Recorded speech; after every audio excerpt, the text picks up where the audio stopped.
Guys, I'm very excited for today's video. It's a good one.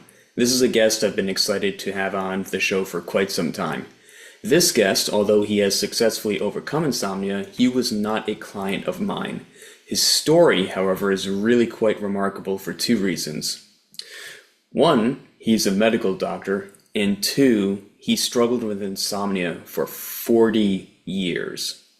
That's right, you heard me, 40 years. For obvious reasons, I wanted to have this man on the show. I think his story, his insights into insomnia would be very helpful for a lot of people here. His name is Richard Wills, and he has his own private practice over at Natural Sound Sleep. I'll put the link in the description below. I had a great conversation with him, and I hope you all get a lot out of it. I think you will. So, let's get right into it. Richard, welcome to the program. Thanks so much, John. It's a pleasure to be here. Yeah, I've been really looking forward to having you on the channel for a few reasons. First off, because of your medical background, that's going to be super valuable for people suffering from insomnia to hear your take on certain things. And not only that, but you also had insomnia yourself, and you had insomnia for a really long time. And A really long time, yeah, 40 years. Yes. 40 years. Wow. And I think that your story is, I don't know the details of it just yet, but I think that hearing your perspective on things, both because of how long you had it for and because of your medical training, I think that your story is going to be very inspiring and hopeful for a lot of other people who are currently struggling with insomnia. Yeah. Well, if I can go into that now, if you'd like, John. Yeah, sure. Let's Yeah. get into Great. So I slept fine as a child, a young adult, and then I went to medical school. So I'm a physician. I do internal medicine. Um, the way I function here, I'm a sleep coach here, so I'm not wearing my doctor's hat here. it. And so anyway, I was in medical school, and toward the end of medical school, they start putting you on call. So I started being on call at night, and I started being awakened multiple times in the night. And at first, it was this exciting thing. I'm going to be saving lives and all that. And then it started to get old because I would be called, and then I'd be awake for a while, go back to sleep. And as this continued, I had more and more trouble sleeping, and I more and more fear of being called and being awake. So after a while, I had full-blown insomnia. I was afraid of being awake. I was afraid I couldn't get back to sleep. And I did what most people did back then, is I went on sleeping pills. So I was taking sleeping pills on and off, for a number of years. And they kind of helped at first, but they didn't help long term. They Mm. basically stopped working, and I struggled to get off them, and I'd get down on my dose for a while, and then I'd get back on it. And you know, I had insomnia for such a long time because I didn't know about the kind of approach that we use here. Okay. The NATO approach, not attached to the outcome. And when I discovered this approach, it made such a difference. I stopped fighting my sleeplessness. I stopped deploying all these sleep efforts, all these things that I thought I had to do to make sleep happen. I had to, have the blackout curtains. I had to have earplugs. I had to have, of course, sleeping pills and a, just a large variety of supplements that I took. Hmm. And I had to do everything perfectly in order to make sleep happen. Hmm. And when I discovered the approach that we use now, it was such a revelation. It still took a while for me to recover. It took me about a year to recover, Hmm. finally, to get back to, good sleep. Part of the problem was that during that year I had a kidney stone. I required 3 surgeries to finally get rid of it. And so it would have taken less, maybe 7 or 8 months it would have taken. But it was a long journey, and I'm so grateful to be on the other side of it. I bet. Yeah, it's much better to be on this side of things. And I mean, so many things stick out to me from your story just there. First of all, it's the same patterns that everyone suffering from insomnia goes through, from the inconsistent sleep medication to starting to trying to perfect the process of falling asleep to little to no avail, and especially and then having, something like a legitimate sleep disturbance thrown in there, that's something that would Right. cause uh, a difficult night of sleep for anyone, but never mind somebody who's already dealing with insomnia. There's no bigger trigger, especially for somebody in the medical, who's working in the medical field, where you have to be there you have to do some very important thing at a really unnatural hour of the day, and you better be able to perform, or else, hmm you know? hmm Yeah. Yeah, and by and large, I was able to perform. Somehow, the same hyperarousal that made it hard for me to sleep at night also kept me going during the day, kind of like a cup of coffee. Mhm. Okay, it was kind of a stimulant, so I was able to do my job adequately, I think, and it wasn't as enjoyable as it would be otherwise. Mhm. But it was what it was, and I was able to survive until I found an approach that really worked. Yeah. Did you ever try out any of the CBTI, anything like that? Oh, yeah. I tried CBTI 3 times, Mm-hmm. 3 different online programs I tried. And I heard that, of course, CBTI is cognitive behavioral therapy for insomnia. And I heard that this was the gold standard, that this should work for anyone suffering with insomnia. And so I tried it, and it did not help me. It, in fact, made it a lot worse, Mm-hmm. significantly worse. One of the key approaches in CBTI is sleep restriction, as I'm sure you know. And so my sleep coach, CBTI sleep coach, said that I should limit my sleep to roughly from midnight to 5 a.m. So I was only able to be in bed for those 5 hours. And the theory was that I had to ramp up my sleep drive. Because Mm-hmm. the sleep drive basically is, how many hours you've been awake that day or the past 2 or 3 days.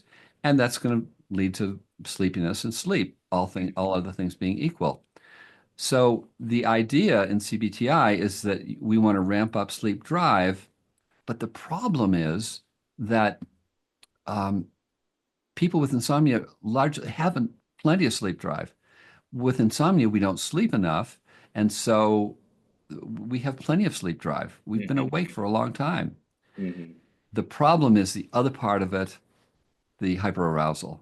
So that's the part that CBTI just doesn't get. That even if you have plenty of sleep drive, you're really tired, but you're tired and wired. And the wired part is this hyperarousal, this anxiety, this stress that really is the driving factor for the vast majority of people with insomnia. Yeah. Yeah, CBTI is one of those tricky things where, unfortunately, it gives insomniacs, I like to use the phrase, a game to play, where one game for supplements might be, well, okay, I kind of had success one night with magnesium. Maybe I need to up the dosage to 25 milligrams, and maybe I need to supplement the supplement with another supplement like melatonin. Maybe I should half that dosage. I heard that, you can develop a tolerance very, very quickly. So that's like an example of the supplementation game. And Mhm. CBTI can have with it its own game to play and I tried CBTI on and off for a number of years before I discovered the sleep coach school.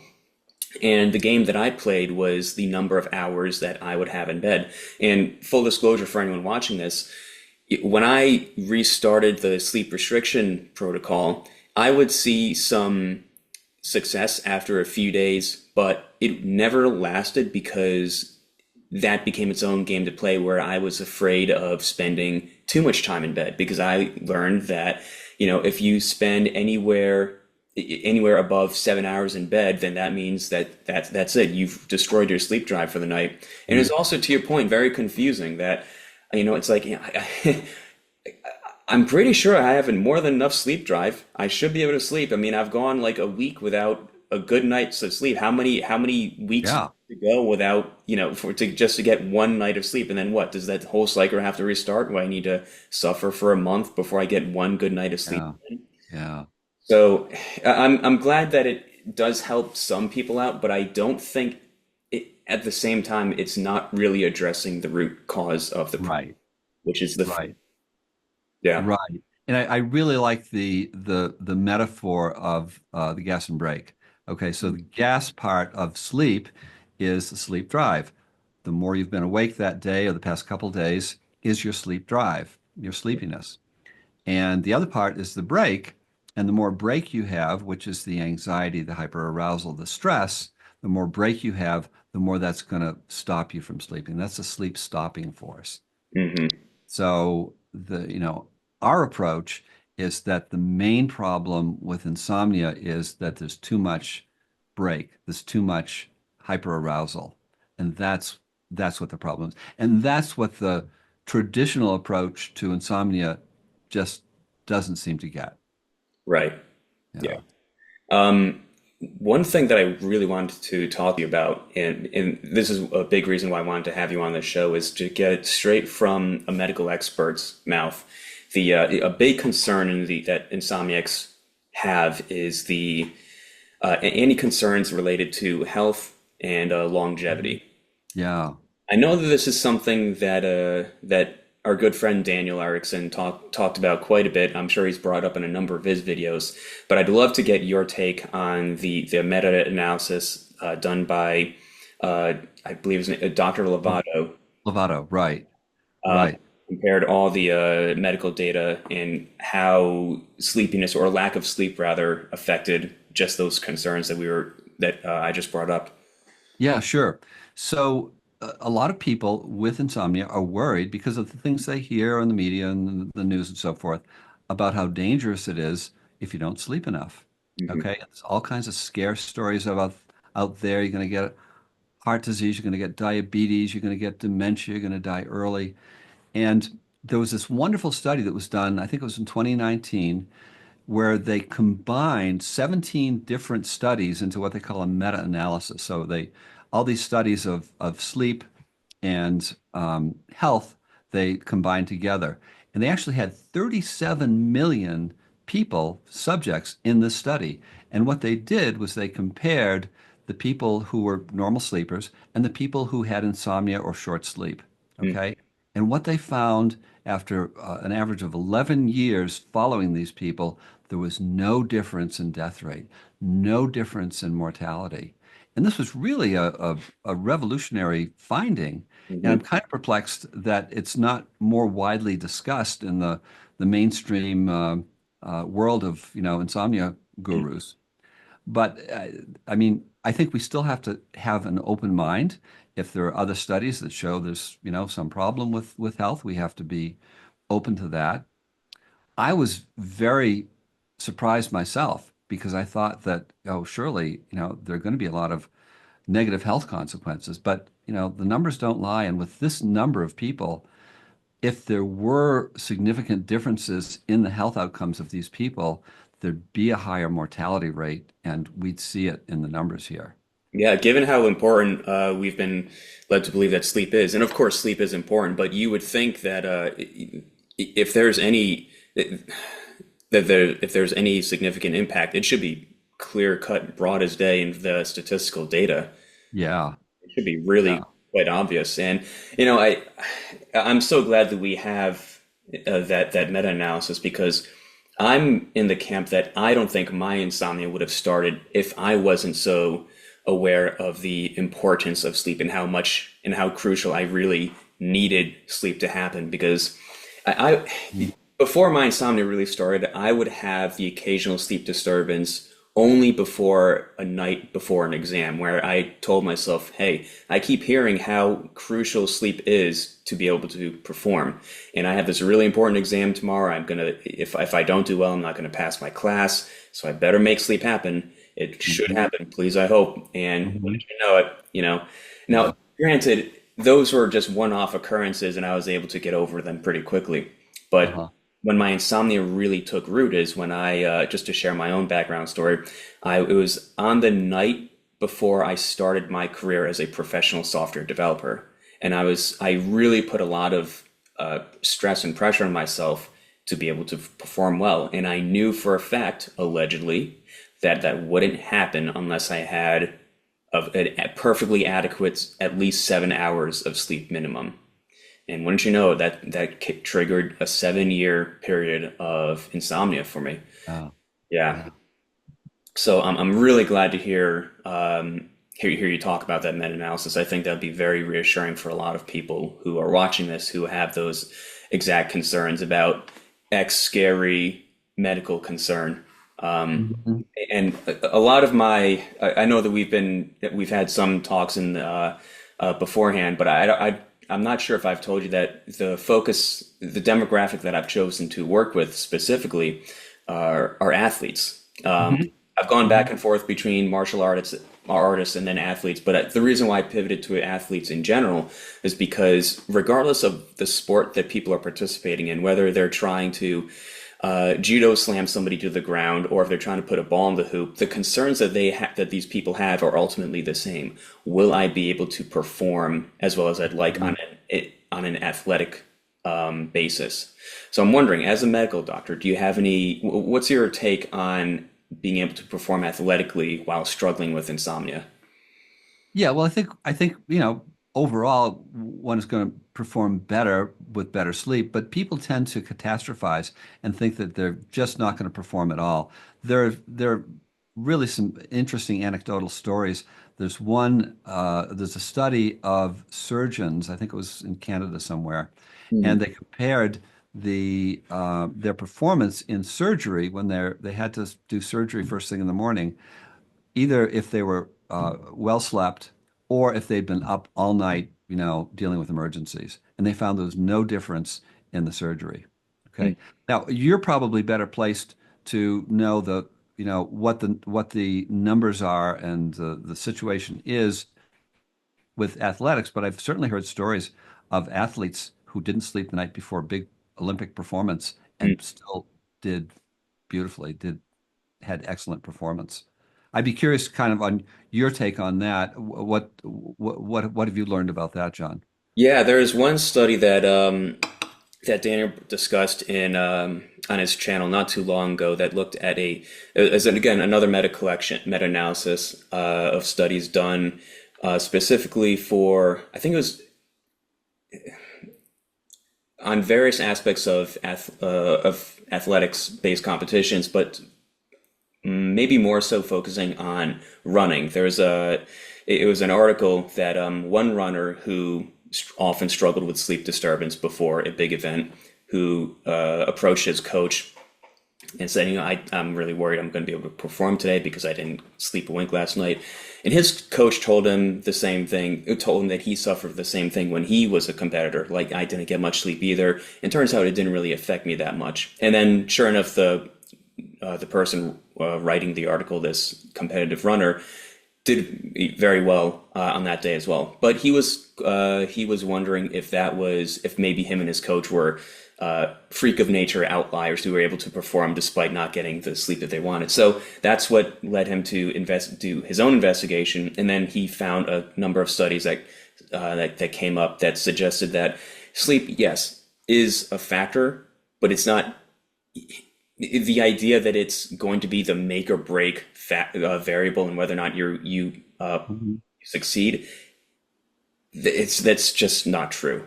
And not only do we have this scientific data to support that, I think there's one study that I'm really interested in. Again, examining runners, where they took two groups of runners. One of them didn't sleep at all beforehand, and another one that slept just fine. And they had them run an unknown amount of distance. It was the same amount of distance for both groups, but they didn't know how far they were going to run. And they both ran the distance in the same, almost identical amount of time. The difference was the group that slept well gave an accurate number of how far they ran. I think there was something like 10 kilometers. The group Uh-huh. that didn't sleep well, they fell short of their estimate. They felt that they only ran about 8.5 kilometers. So what that tells us is that they were both able to perform just as well, but the group that didn't sleep assumed that they did rather poorly. Mm. Really interesting. It Interesting. was like Really this interesting. demoralizing Yeah. effect, yeah. And Yeah. but beyond that, the I don't have strict scientific evidence beyond, but I do have a lot of anecdotal evidence of these mixed martial artists who are performing at the highest levels of competition. And there's one guy who I'm a really big fan of. His name is George St. Pierre, arguably the greatest mixed martial artist of all time. And he was giving an interview on the Joe Rogan podcast where he was talking about this exact issue. And he never slept before he headlined at a main event. Hmm. He was a monster. I mean, I don't know how many losses he had to his record, but the one time that he slept before main event, he got knocked out the next day, which is Wow. Wow. which is just interesting. And Yeah. besides, like that was the worst that he was able to perform was when he was well rested. And to put it in his terms, the way that he said it, it sounded, I couldn't put it any better. I couldn't describe a better outlook to have to approach sleep. He said, I just accepted whatever happened. And, if I was on edge, if I had any sort of, he didn't say the word hyperarousal, but that's what he was describing. Hmm. I just used it to my advantage. The anxiety, that fear, that edginess is going to be an ally. It keeps you on your toes. Hmm. I mean, the guy is no slouch. He knew what he was talking about, and that really reminded me with what you said when you were going about your daily responsibilities as a medical expert, and it sounded like you said you used that hyperarousal to your advantage. Yeah. Yeah. Basically, kind of like, internally generated coffee. Yeah. Yeah. I like Yeah. that. I haven't heard that description before. Yeah. Granted, it's not, it might not be as comfortable as we would like, but, it's definitely, as far as performance goes, it's not nearly as much as a debilitating factor as we would be led to believe by, people in the media who tell us like, oh no, if you don't have 8 hours of sleep, then, don't even bother with the day. Yeah. Yeah. Sure.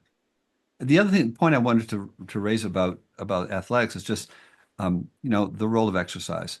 Mm, And I personally find exercise, I'm not an athlete, but I like to hike, I like to walk, I do weights, sure. and I find that just helps my overall health, my overall mood, my sense of well-being. So I don't do these things in order to sleep, but my life is better because I do exercise and I'm active physically. And I think it's important for people who have sleep issues just to be aware of that and not use it as a sleep effort, but um, just be in a kind of normal state of health and fitness as kind of the baseline from which to approach your insomnia. hmm yeah, and that reminds me of another thing I wanted to touch on briefly is a concern that some of my clients have. I'm sure that some of your clients would have is that maybe they're concerned if they should be working out or if they should be skipping workouts in order to maybe because they believe that their body's in a much more fragile state if it's going to be medically irresponsible for them to maybe push or challenge themselves in any way. And what I normally tell people is, it's up to you if on how hard you decide to work. But normally, whenever we make decisions to I like to say appease insomnia, that's usually not going to be very helpful for us, especially for athletes, because this is their passion. This is a big part of their life. If they want to, whether it's a workout to improve their game or practicing their talents, or whether or not they're trying to improve or practice their skill set, it's important to them that they use their body on a very regular basis. So I encourage them to live life as if they didn't have insomnia. And what that would Mhm. look like for these athletes is to, do whatever feels comfortable for you. Yeah, Yeah. yeah. And it's understandable if you haven't slept at all, you probably don't want to do, your usual workout if that's a pretty vigorous workout. But again, this is a choice. I don't think there's anything we can, say that people have to do. Yeah. Yeah. It's always good to leave those options on the table Yeah, for them. yeah. Um, I know this is something that we were talking about beforehand briefly, but I'm curious what in your opinion is the biggest hurdle to overcoming insomnia? Yeah. Yeah. So, um, first off, I think education is just crucially important because to understand one of the key things about sleep is that it's effortless, that there's nothing you have to do to make sleep happen. And this is where I was stuck for those 40 years. I thought that I had to do particular things, take particular drugs, Mhm. particular ways of thinking, and so forth. And it was so important in my recovery to realize finally that sleep is an effortless process. Now, it doesn't seem like that in insomnia, Yeah. but it really is an effortless process. So education was so important, and realizing that you that not only are sleep efforts ineffective, they're counterproductive also. So all the Mhm. things that people are told they should do, it's important to go to bed at the same time, get up at the same time. Some of these have some importance. Sure. It's important to be in a quiet, dark room in the right temperature. Yes, they have some importance, but they're touted in mainstream insomnia world as being crucial to overcome your insomnia. Yeah. So that was one thing, the education part of it. Another thing that was really crucial for me was befriending wakefulness. And this is one of the concepts that's really one of the pillars of our approach here. Mhm. And because I would wake up in the middle of the night. Usually I fell asleep fine, but I'd wake up at, 3 o'clock in the morning and I would just be beside myself. This is terrible. I'm awake. This is Mhm. not what I want. And yeah, I recognize this is not what we want. We don't want to be awake at 3 o'clock. We want to be sound asleep. Mhm. But when I discovered that I didn't have to catastrophize about this, and there were actually things I could do to enjoy that time, that was a game changer for me. Now, what I did, and I've told this story many times, is I got up and watched Seinfeld. Okay. Now, this went totally against the mainstream advice that you shouldn't, watch any screens at night because of the blue light. Mhm. Well, blue light has been way overrated as a sleep buster. Yeah. And it watching something funny got my mind off of my worries about sleep, and I was able to enjoy myself in the middle of the night instead of overthinking and so forth. So it got my mind focused on something else, something light, something funny. And initially, I kind of viewed it um, as kind of a sleep effort, kind of like a high-tech sleeping pill. Okay, if I watch this for one episode, Mhm. then that's going to make me go to sleep. Well, when I had that attitude, it didn't really help so much. But when I finally had the attitude, okay, I might not get back to sleep, and that's okay. Not my preference, but if it happens, it's not the end of the world. Yeah. And then I could really focus on the show and enjoy it. And after doing that for a while, I was finally able to, relax, get back to bed. And after, a period of maybe doing that for a couple months, actually get back to sleep. Yeah. So Well. befriending wakefulness was really, really important for me. Um, Another thing was just this whole overthinking thing. So going from spending like 5 hours a day thinking about sleep and insomnia and what I could do about it to just whittling that down. And when I got down to just doing like a half hour a day, that made such a difference, John, Mhm. uh, that I wasn't, living in a world where I was focused on this big monster of insomnia. Yeah. Oh man, there's so many things I could speak to before what you just said. It's just it's so funny. The more experience I have in this, helping people out, it's just everyone has the same exact story more or less. And okay, one thing I want to touch on especially is when you talked about befriending wakefulness, and I think it's a very common misconception that people hear. And you'll hear this bit of advice come up even in the traditional like sleep hygiene approaches where they say, "Oh no, just get out of bed and read a book or watch something." And the it's a very specific nuance, and it might be the most important nuance in terms of overcoming insomnia, where we can't view the activity as if I do X, I will fall asleep. Right. It cannot be that. It's more. It's like no, no. We're genuinely enjoying it for the sake of it. Right. You know. Yeah, and that's tricky. And that's a tricky, subtle, mind state shift. Yeah.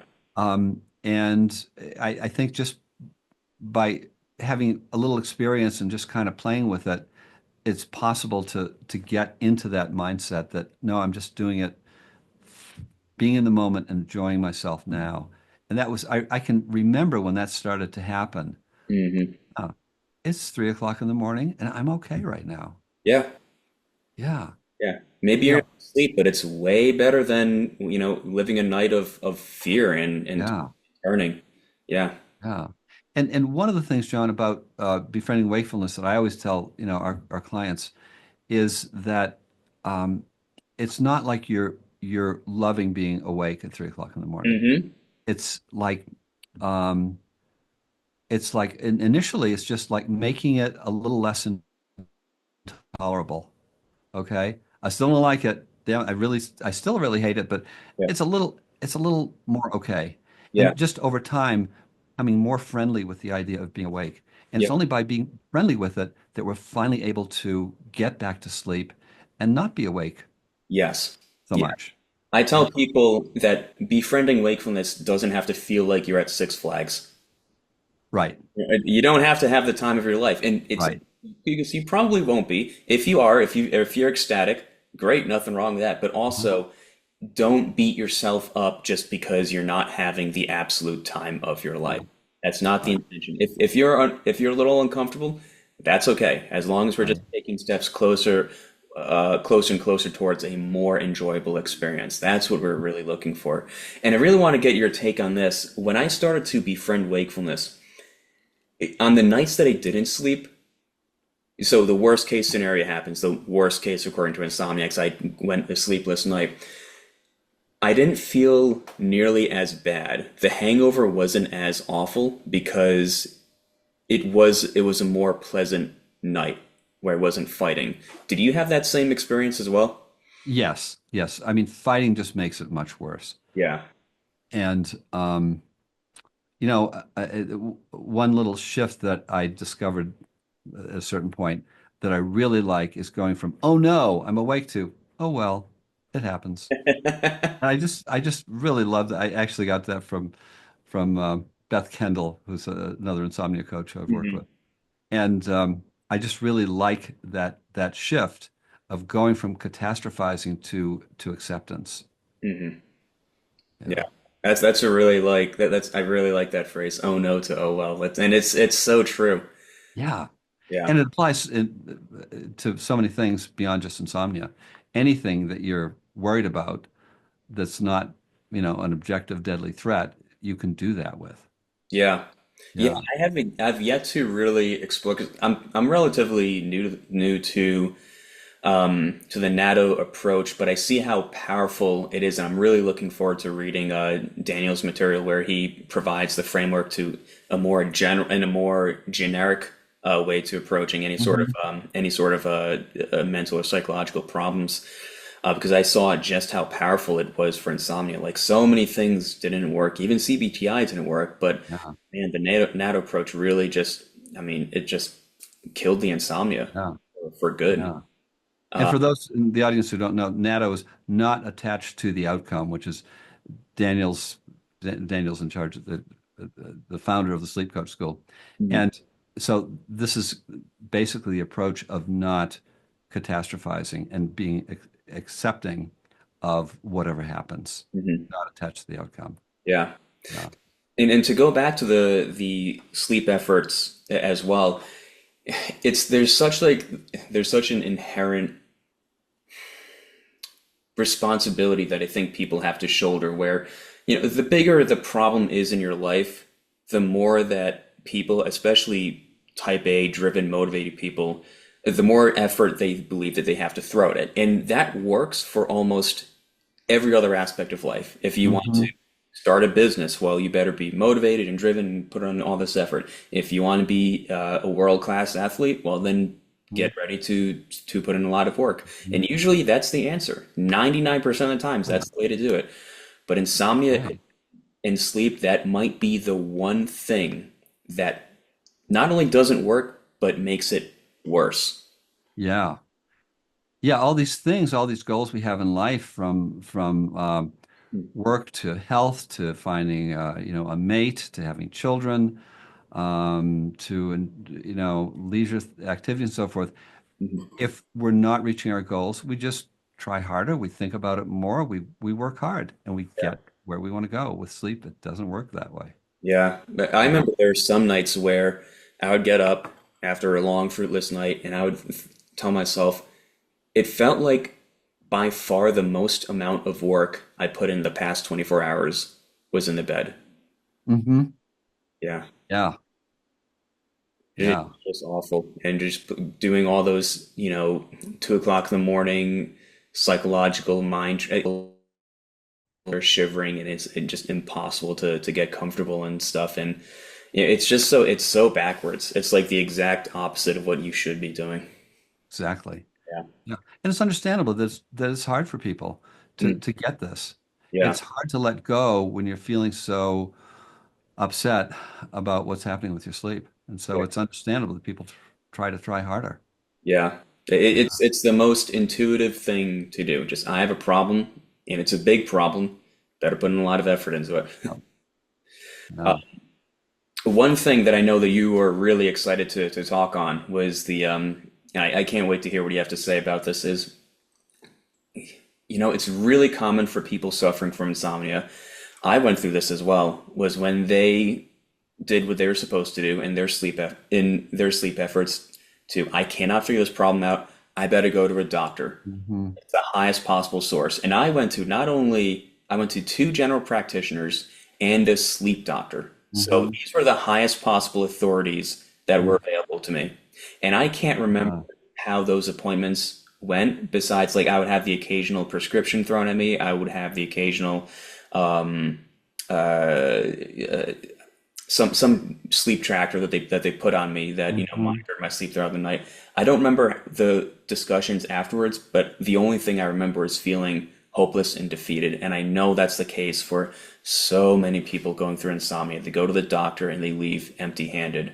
And I can't wait to hear what you have to say about that phenomenon. Yeah, yeah, yeah. Working in this field, I've worked with many, many doctors over the years, and I've seen the approach they take. They get out their prescription pad and write for a sleeping pill, Hmm. whether it's Ambien or Lunesta or, you know, clonazepam, or sometimes they do antidepressants. So, I'm not in principle opposed to medication if somebody, talks to their doctor and the doctor thinks it's something safe and something hopefully temporary. So, our job, in our practice is not to provide medical advice. So I think it's okay if people want to try taking medication, especially if it's a bridge. If it's a bridge from, where they are now to just getting some relief so that they can learn the tools of sleeping more naturally, which we teach. Okay. So, but the whole thrust of mainstream medicine is to provide, prescription medication for sleep. Hmm. Okay.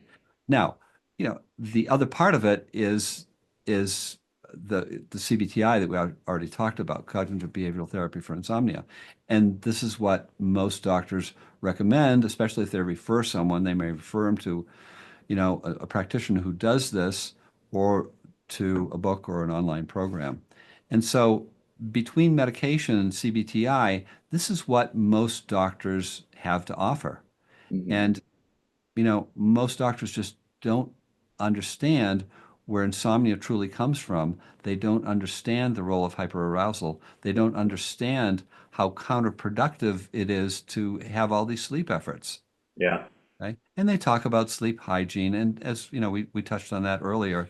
I mean, these things are okay. It's nice to have a pleasant temperature and not too much light and so forth, not too much noise. That's fine. But when this is viewed as kind of the keystone, the solution to insomnia, people just don't make much progress when they do these sorts of things. Yeah. Um, and a lot of these sleeping pills are designed just for short-term use, but people end up being on them for years Hmm. because the doctors don't have any other resources. Yeah. And I think, sometimes they can have side effects, and the doctors may not really be aware of whether their patients are having side effects, especially if they've been on them for years and they just keep renewing them.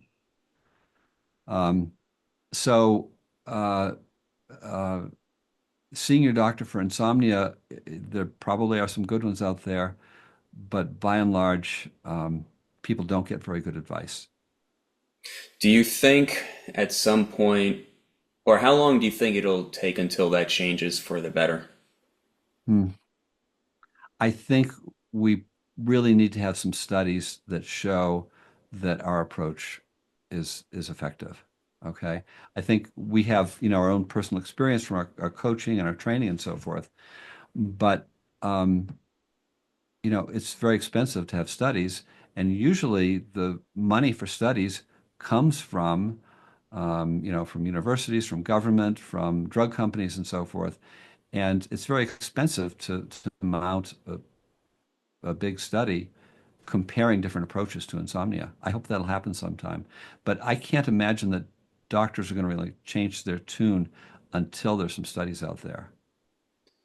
Yeah, and I mean, to their credit, it makes sense. I mean, and the only thing that doctors really have at their disposal are, all the sleep hygiene studies. It's like, okay, well, I have a patient who's suffering from sleep.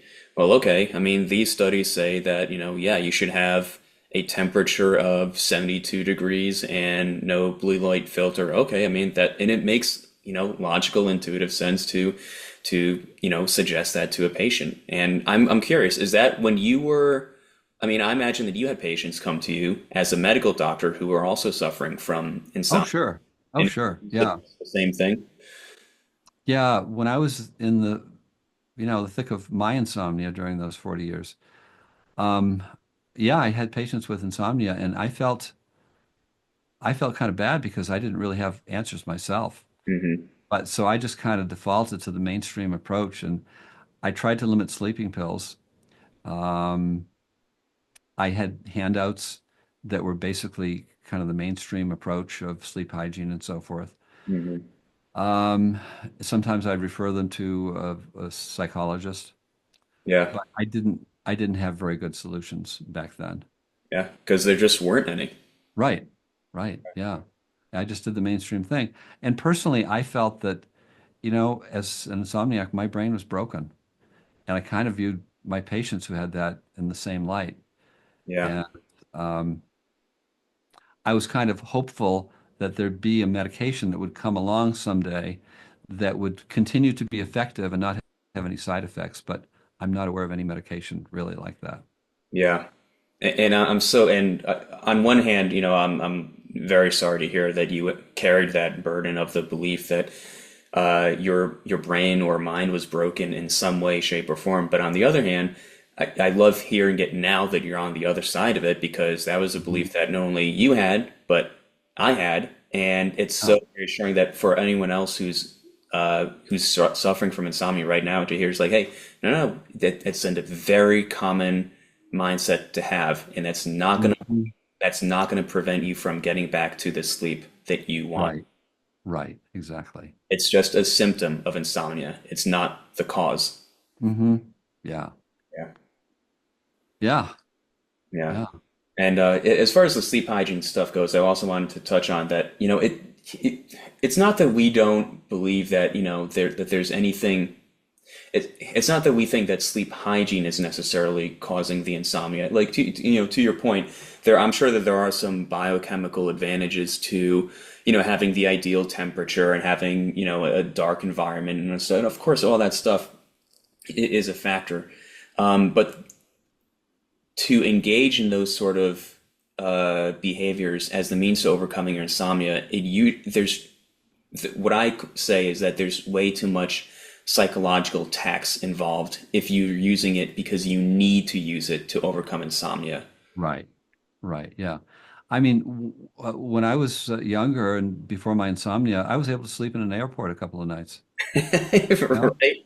And then I heard this story recently of uh, somebody who was from India, and he pointed out that, there are trains on India that are very crowded and people actually ride on the roof. There are people who actually can fall asleep riding on the roof of a train. Yeah. Now, how's that for sleep hygiene? Seriously, and you come to think about all the times when you had, but before your insomnia started, and it's like I certainly didn't have to do any of this to fall asleep. Right, None right. of it. Like, I Yeah, was able to, like, to your point, like a train or a plane or in the middle of the day after I had, 3 cups of coffee. I mean, I used to be able to drink like this Monster Energy can, like the full can, right before going to bed. And uh-huh. granted, I would wake up with heart palpitations, but the point is, I would still be able to sleep just fine. Right. And then when I was in the middle of insomnia, I had cut out sugar, carbs, caffeine, anything that could even be remotely stimulating. And, that was the point in my life where my sleep was at its absolute worst. Right. And the only thing you didn't cut out was the hyperarousal. Right? Yeah, Right. that was always there. Yeah. Got a cup of hyperarousal before bed. Mm, Yeah. yeah. Good Yeah. hyper arousal. Um, uh, yeah, I think that's everything that I wanted to touch on with you. Were any other threads that came up during the conversation that you wanted to speak on that we didn't get a chance to I go over? don't think so, John. I think I just want to emphasize for the audience that, if um, I can put my insomnia behind me after 40 years, anybody should be able to do this. Mm, Okay. Now, it took me a while. I don't think it's going to take most people that long, but there's so many people I've coached in my coaching program that have put this behind them and they don't have to worry about sleep anymore. That this is something that's doable. You don't have to suffer with it forever. You can put it behind you and end the struggle. yeah. There you have it, folks. Straight from a medical doctor's mouth. You got some proper medical authority on here, but it's yeah, that's a big reason why I really wanted to have you on here because of your super valuable experience not only with insomnia but in the medical field. I can't thank you enough for coming on the program and in giving a lot of hope and encouragement to my listeners. Well, thanks so much for having me, John. It's been a real pleasure to talk